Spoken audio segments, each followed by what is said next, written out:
This is Campus Currency, and welcome back to Part 4 in our series on completing the FAFSA application. In this video, we're going to complete the parent demographic information section. As you can see, we've now moved over to the parent demographic menu, and it specifically is asking for parental information at this point. So you would have only arrived here if you completed the dependency status questions and answered no to all of them. We had a 4-part series video on dependency status questions you can go and look at. If you are independent, you would not even have to provide parental information. And so we're only looking at dependent student information at this point. So the first question they're asking is, as of today, the date you complete this application, what is the marital status of your parents? If you're reporting that your parents were never married, then you need to report on the parent that you lived with the most during the last 12 months. If you didn't live with one parent more than the other, then you're going to provide the information about the parent who provided the most financial support for you during the last 12 months or during the most recent year that you actually received support from that parent, because you may not be actually living with them, either parent, at this time. You could also report the marital status as unmarried and both legal parents living together. So if both of your biological or adoptive parents are living together but never got married, you're going to report both parents' information on the application here. The next selection is if your parents are married or remarried. So if your biological parents are divorced, and you're living with the custodial parent, and that custodial parent has remarried, you will have to provide the information for the step parent. This is a federal application, and that is a requirement, even though most families don't feel that that is a fair assessment of the application process. If your parents are divorced or separated, just like with the never married, you're going to enter the information about the parent you lived with the most during the last 12 months or the parent that provided the most financial support for you during the last 12 months. And obviously, if your parent is widowed, you're going to report the information on your living parent. Then they ask when your parents got married or remarried. In the next section, they're going to ask about information for your first parent. Now, they list mother, father, and step parent, but they're going to refer to the parents as parent 1 and parent 2. That's because same-sex marriage is legal in the United States, and so you could have a situation where you have 2 fathers or 2 mothers, so they will refer to them as parent 1 and parent 2, and you should try and be consistent throughout the application of reporting the same information for parent 1 and for parent 2. So just like with your information, they're going to ask for your social security number, last name, and first initial, and date of birth. This needs to match exactly what's on the social security card. Just like with your information, it gets checked against the Social Security Administration's database, and if the information does not come back valid, it can reject and delay your application. You're also only going to be able to provide the email address for one of your parents, in a case where parents are married or living together.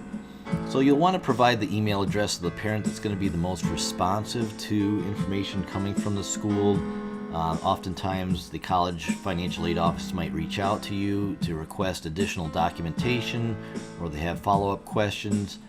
So the parent that's the most responsive should be the one whose email you enter into this section.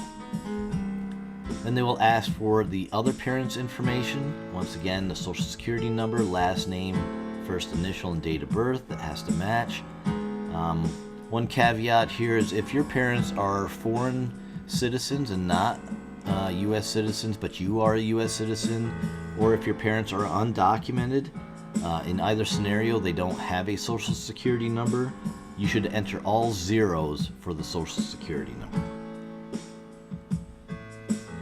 Then it's going to ask about your parents' state of residence, if they've lived there for at least 5 years. If not, they'll ask what your parents' state of legal residence is, and if they've lived there for at least 5 years, and if not, how long they've lived in that state. And once again, this is mainly to check for residency status to see if you may qualify for any state financial aid programs. The next section is asking about the household size. So this is your parents' household size. Once again, you are a dependent student at this point, and so they want to know information about your parents' household. So they're going to automatically calculate the number of parents in the household based on how you responded to the marital status question. And for yourself, they're automatically going to put you in there as well. The next section is asking you to also enter in your parents' other children. So this could be siblings or even step siblings, even if they're not living with your parents. But if your parents are providing more than half of their support from July 1st of 21 through June 30th of 22, or if the children answer no to all the dependency status questions, you can enter them in the household. So in this example, we just had one. And then they'll ask if you have other people in your parents' household that now live with your parents, and if your parents provide more than half of their support and will continue to provide more than half of their support from July 21 to June 30th, 2022. Now in this example and scenario, they're looking at, for instance, this could be grandparents that live in your household that your parents are providing for. This could also include maybe a sibling or other relative that might have a disability that your parents have to provide more than 50% of their support.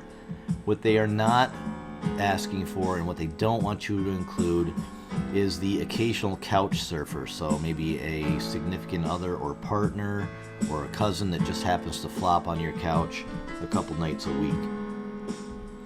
Now it'll add the total above of all the people in your household, and then the next question will ask, of those household members, how many of them will be enrolled in college between July 1st of 21 and June 30th of 2022?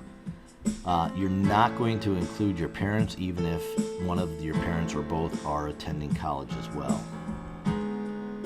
And that's it for part 4 of the parent demographics. Coming up, we're going to look in part 5 at the parent financials. So you're going to want to have the taxes and W-2s available. If you found this information helpful, please like and subscribe, and we will see you in the next video. Thank you.